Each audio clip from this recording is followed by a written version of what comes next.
From 1878 to 1968, there were 71 lake captains that called Bayview, Wisconsin, on the shore of Lake Michigan, their home. While they lived here, they captained 195 different ships, from tugboats to schooners to steamships, in voyages that took them to every one of the Great Lakes.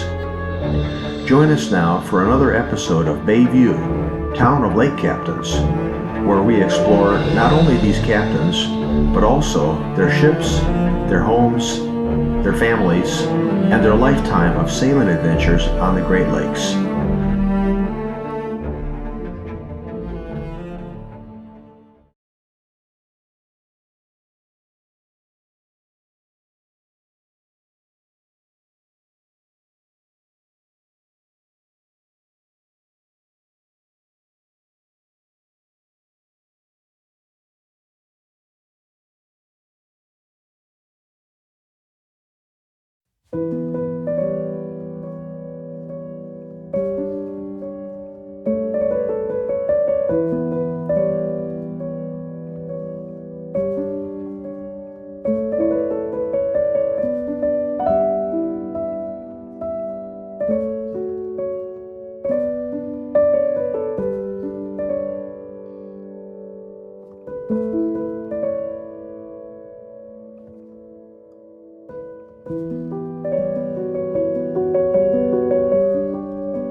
Well, hello again, everybody.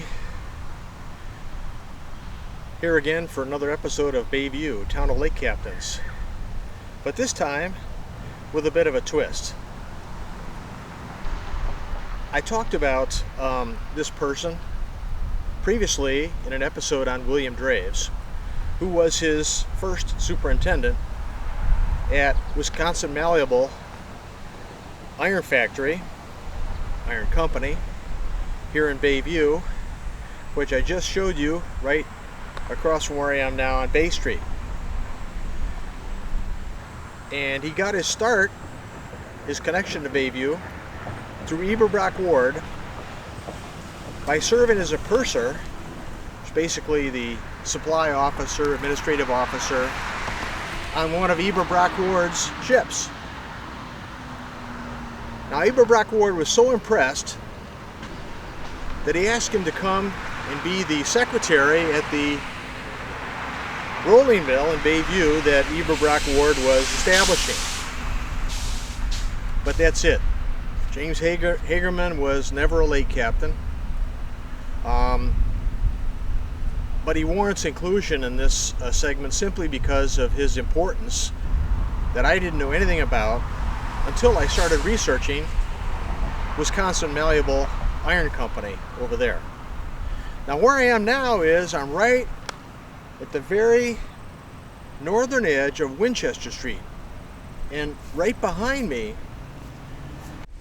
James J. Hagerman, first and only house in Bayview, and as far as I can tell, he was the only Bayview rolling mill president to live in Bayview until it was sold later to a company from Illinois. Just a rough check, names that I could find. There may be some more, don't know. Maybe one of you can take a look at it. But I certainly did find that James Hagerman lived here on Winchester Street in Bayview. Now, so he starts out with Eber Brock Ward as his secretary for the firm. Bayview Rolling Mill, Milwaukee Iron Company, I guess is the formal name for it. And then that was 1866. I've seen some dates 1868, but I'll stick with 1866. By 1870, James Hagerman had moved up to superintendent for the Bayview Rolling Mill. And then, by 1872, he was named president of the rolling mill. And then, the owner, Eber Brock Ward, died 3 years later in 1875. That's before Hagerman came here. At the time, through all of that, from secretary to president to Eber Brock Ward dying in 1875, so essentially 1866 to 1875, James Hagerman lived on Reed Street, which I think is in Walker's Point. Okay, so Eber Brock Ward dies. What happens next? And what happens next is really, really significant, not only for James J. Hagerman, but also for the heritage of Bayview. Okay, so Ward dies 1875. The rolling mill was in trouble financially, and there's a company in Illinois that ultimately bought it, was hanging around like a vulture to snap it up. Now, Hagerman was president of the rolling mill. Eber Brock Ward had died. Just to show how astute he was as a businessman, the first thing he did was move over here. Move from Walker's Point over here to Winchester Street, the very end of which I just showed you. And what is going on here? Why can't he just stay in Walker's Point? Now, he had a plan, and his plan was to build the Wisconsin Malleable Iron Factory right across the street here on Bayview. That's why his house is here, and the Malleable Iron Company, Wisconsin Malleable Iron Company, is right there. He knew he was going to do that. Now, however, at the same time, 1876, he got together with the current foundry owner over there, who was a brother-in-law. Not a big foundry, just a small foundry, with a brother-in-law, another brother-in-law, and a separate investor. And they pooled their resources. They bought the rolling mill. They did whatever they did to fix it up, and I don't know what that was, but they restored it to solvency within like a year. And then they sold it to the company from Illinois that wanted it, but it was worth a heck of a lot more once the debts were retired and it was fixed up. Long story short, James J. Hagerman and his two brother-in-law partners and the one investor made about a $3 million profit on that deal for essentially 1 year's worth of turnaround. Not bad. So now James Hagerman has this money. Okay? And right after he gets it, he's planning to build the iron factory over here at Wisconsin Malleable Iron Company, which became the largest in America, though years after he left. But Hagerman also then formed the Menominee Mining Company. Now, I've seen some information that Eber Brock Ward and he and other people knew that there was a big concentration of iron up in northern Wisconsin. I believe it's right on the border with Michigan there. They knew it was there, but nobody could get to it apparently. But now Hagerman has got all this money. So he forms this company. He's the president, Menominee Mining Company, 1876, and he starts drilling. Okay, he gets down to the story that I read. He gets down to his last drill bit. Well, it's a mine drill bit. They only got one left. They burned all the other ones up. This is it. He says, go ahead, go for it, keep going. And they went down a few more feet and they hit pay dirt. There's several mines up there. The one that he hit that really paid off was the Chapin mine up north. And the Chapin mine was the largest iron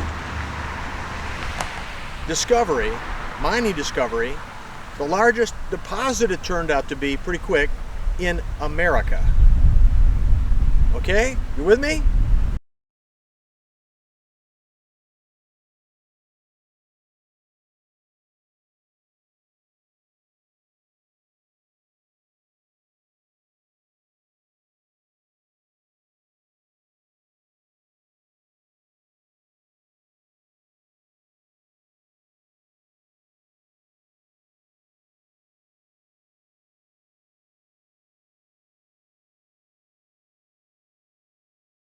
So now got even more money.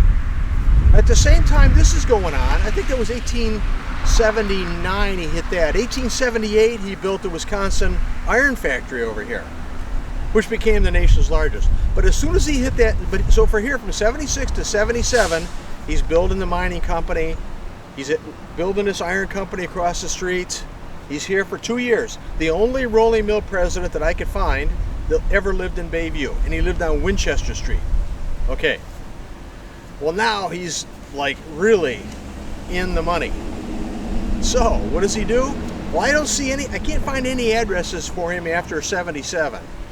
But in 1880, he shows up at 1103 Grand Avenue.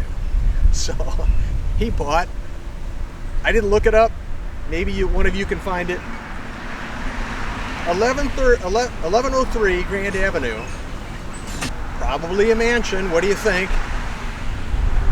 All right, and he's doing the mining thing, and he's building Wisconsin Malleable on Bay Street, and he gets tuberculosis. Now, tuberculosis was a big killer in the late 19th century. 3 of the 6 children in my house died of tuberculosis, as well as the grandmother that lived in my house died of tuberculosis. It was a major killer at that time. So Hagerman gets tuberculosis. He says, I'm out of here. He goes to Europe for a year. The thought was back then, and they didn't have the knowledge that we have today in medicine, but the thought was that if you could get closer to fresh air, that would cure your tuberculosis or help it. And apparently it did. So after 1 year, he comes back to America, but he doesn't come here. In 1884, he goes to Colorado. Why? Again, that Southwest clear air was the thought at the time. It's what he was after. So he goes to Colorado, again, to help with his tuberculosis. Okay, so he gets down there now, and he continues his mining discoveries. Gold, silver. In the process of that, he builds railroads all over the Southwest, one of which was the first standard gauge railroad to be built across the Rocky Mountains. Now, I've got more of this coming up with Simon Stanhope. Some of it will be a repeat. Sorry about that. But I wanted to include at this moment some other things that Hagerman did. He has a mountain pass named after him. I think it's in Colorado, maybe New Mexico, but called Hagerman Pass. He built a tunnel through the Rocky Mountains. It's called Hagerman Tunnel. All right, so then he decides, well, Colorado College. He becomes a benefactor for Colorado College. He builds, and they name a dormitory after him, which he donated, which he paid for. He built a mansion in Colorado Springs, which is still standing. You can go see it if you want.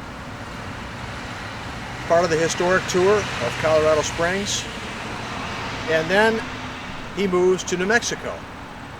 He did that for about 7 years, I think. And I think in 1891, he goes down to New Mexico. And he continues mining. And he continues building the railroads down there to access the mines. That's why he was doing it. So he's a railroad tycoon and a mining tycoon. He hits jackpot after jackpot after jackpot down there. Gold and silver, primarily. So, he becomes, in New Mexico today, considers him to be the founder of New Mexico. Here's some other things that won't be in the video with Simon.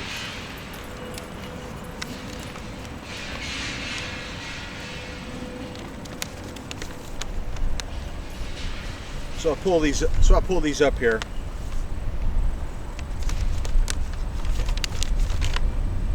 In 1892 he goes to New Mexico, sorry. So 8 years in Colorado.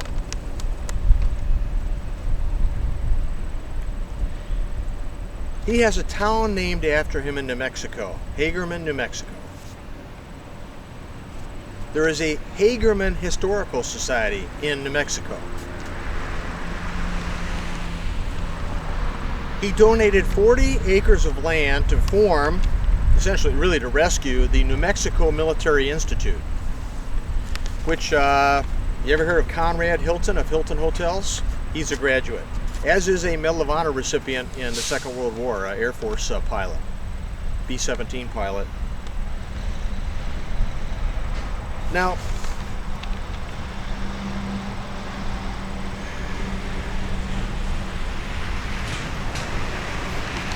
just a couple things I forgot to mention, if I may, before we conclude here.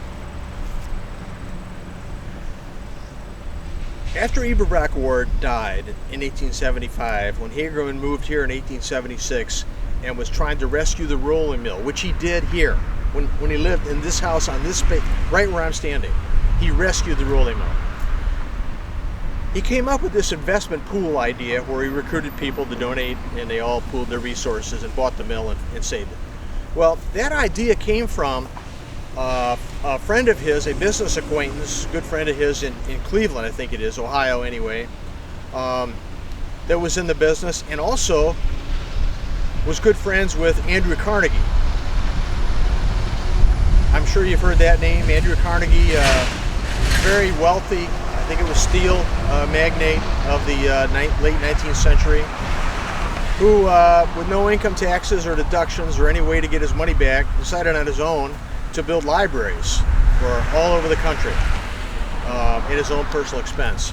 Andrew Carnegie, fascinating character. But anyway, Hagerman knew these guys. And I thought that was really exciting. I also forgot to mention that after he makes the discovery up in northern Wisconsin, now called Iron Mountain, Michigan, it's like right on that border there. Iron Mountain, Michigan, that's the reason it has that name. He also built a town right next to the mining area. It's called Norway, Michigan, to provide housing and services for all the employees of his that were working in his mine. Norway, Michigan, is still around today. All right, a long intro, longer than normal. Had to get some things in there that aren't in it, and just my own pontification because I like to talk. The slides are going to start out at the fire at the Harrison Seaver Foundry down on East Lincoln Avenue at the corner there, just down the hill from the intersection of Howell KK in East Lincoln. Just down the hill there, that's where it was. Well, that was essentially competition for his brother-in-law, George Graves, who owned a foundry right across the street here on Bay Street that evolved into Wisconsin Malleable Iron Company. The Malleable Iron Factory at the bottom of the hill was owned by Fred Seaver, and his superintendent was William Draves, who built my house. There's a separate episode just on William Draves. Very interesting. You'll learn a lot about him there. Draves rebuilt it like a couple of weeks. He was amazing. But in the process of recovering from the fire, right at that time, is when Hagerman was, 76, 77, was doing all this stuff with the mines and the Wisconsin iron. Well, he buys out the Harrison Seaver Foundry.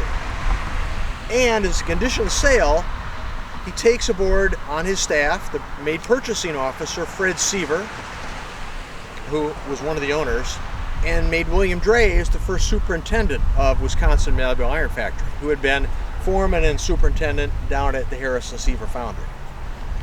And it was Draves, because remember, right in there, when Hagerman is discovering these mines and all these things, he gets tuberculosis and leaves, but Draves is still there, and he is the one that laid all of the groundwork for Wisconsin Malleable to become the nation's largest 10 years after it was founded, so right around 1890. And then 10 years after that, Draves and Seaver, who Hagerman bought out to build Wisconsin Malleable right across the street on Bay, Harrison Seaver, after I think 5 years left, they go to Walker's Point. They found and build Northwestern Malleable Iron Company, which 10 years after Wisconsin Malleable becomes the nation's largest. So those two men, Seaver and Draves, with the startup from Hagerman that got Wisconsin Malleable going, built the nation's two largest malleable iron factories, and one of those, the first one, Wisconsin Malleable, right here on Bay Street. Started up by James J. Hagerman. Okay, but what you're going to see first at the start is kind of an abrupt beginning. It's going to start with the fire at the Harrison Seaver Factory and go from there, discussing James Hagerman. Hope you enjoy it. My throat's getting sore from talking so much, so I'm going to turn you over now to Simon Stanhope. Enjoy it. Hagerman, tremendous. I don't think there's ever been anything in detail written about him. Certainly nothing in regards to Wisconsin Malleable. That was amazing. But all this other stuff, I found this and I went, whoa. So now you know. Okay, I'm out of here. Remember, hats off to our Bayview Lake captains. Bye-bye.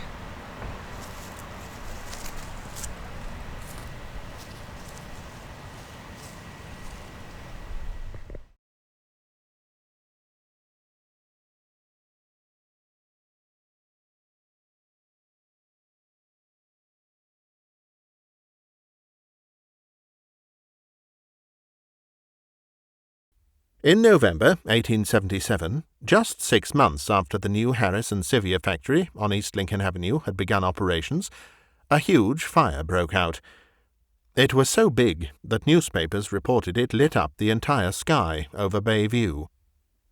It was a complete loss, but there were two fortunate things that would save the company. First, all of the carved wood moulding patterns into which the iron was poured to make the product had been stored in the large fireproof safe that night and were undamaged. The other fortunate thing was that the company had William Draves as its foreman and superintendent. Since he had just participated in the building of the new factory, William was able quickly to build it back, in just 2 weeks. The company hardly missed a beat in meeting its customers' orders. Only 6 to 9 months later, during the summer of 1878, a new malleable iron company was being formed on Bay Street, just a few blocks away from the Harris and Sevier Company. This new company was being led by James J. Hagerman, who had been the president of the Bayview Rolling Mill until 1877. Hagerman had originally been placed in the job in 1866 by the mill's founder, Eber Brock Ward. Hagerman had just finished saving the mill from bankruptcy. This had been accomplished based on advice from a friend of Hagerman's, who was a coal executive in Cleveland. Hagerman recruited 2 brothers-in-law, George L. Graves and William H. Osborne, and one other investor named John H. Van Dyke in 1875, to create an investment pool with their own money to rescue the rolling mill. They were successful and sold it at a huge profit of $3 million in 2017 dollars to the North Chicago Rolling Mills Company just 2 years later in 1877. Of interest, during this time, Hagerman and Graves lived across the street from each other on Winchester Street near Bay Street. At the time they lived on Winchester, George Graves owned the George L. Graves and Company foundry on Bay Street, and Hagerman was president of the Bayview Rolling Mill. The next year, 1878, armed with their massive profit from the sale of the rolling mill, Hagerman, Graves, and Osborne decided to create a new company that would become profoundly successful in Bayview, the Wisconsin Malleable Iron Company, located on Bay Street, opposite and between Mound and Woodward Streets.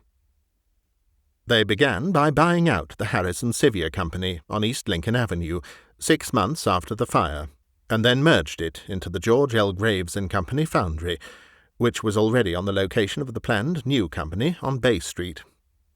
The buyout deal kept all of the Sevier and Harris Company employees and staff, including Fred Sevier, who moved to their front office as purchasing officer, and Wilhelm Draves, who continued to serve as both foreman and factory superintendent. He was Wisconsin Malleable's first superintendent. For the next 5 years, Draves played a significant role during and after this merger that built up and turned Wisconsin Malleable into the largest factory of its kind in the USA, just 10 years after its founding. Another Bayview first. It's important, at this point in our episode, to stop for a moment and briefly discuss James J. Hagerman.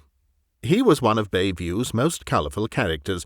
Besides being personally selected by Eber Brock Ward on the rolling mill, Hagerman had earlier been a purser on one of Ward's steamships, and then subsequently founding this new malleable iron company on Bay Street. Hagerman also soon thereafter discovered, through a separate mining business venture that also was established using his profits from the sale of the rolling mill, the largest iron deposit in America at Iron Mountain, Michigan. Armed with all this new wealth, Hagerman then left Milwaukee and Bayview for Colorado and New Mexico, where he continued his mining success, and also became a railroad tycoon, building several railroads in Colorado and New Mexico. The first ever standard-gauge railway across the Rocky Mountains was built by Hagerman. He has a town named after him in New Mexico, and 2 books have been written about him there. His Bayview connection is discussed in detail in the book mentioned earlier, A Brother Helps His Sister, which is, to the author's knowledge, the first time anything of detail has been written about him in Bayview. Hagerman will also be the focus of a future episode on this channel, due to his early maritime background with Eber Brock Ward, as well as Hagerman's business relationship with William Draves, Bayview shipowner and successful entrepreneur. J. Hagerman was one of Bayview's most colourful and interesting residents. No doubt about it. Thanks for watching. This photograph isn't about Bayview or its lake captains, but it's from the same era of Great Lakes maritime history. We thought we'd close with it for enjoyment, as it captures the spirit of the era. This channel and its matching website also plan to support various maritime history projects related to Bayview's lake captains. One of these is a plaque and marker with the captains' names and addresses on it, as part of the creation of the Bayview Lake Captains Historic District, which will be the first of its kind in America. If you would like to support these projects, to include this and other markers honouring Bayview's lake captains, with 100% of all contributions in all forms going to support them, please consider donating to us through the listings shown next, or by visiting our website. If, for some reason, we are unable to secure these markers, then all funds donated to this site will be given as a cash donation to the museum ship SS City of Milwaukee in Manistee, Michigan, that is the only surviving intact ship once captained by at least 2 and likely 3 different Bayview lake captains. I'm Simon Stanhope, narrator for these episodes. Join us again soon for the next chapter of Bayview, Town of Lake Captains.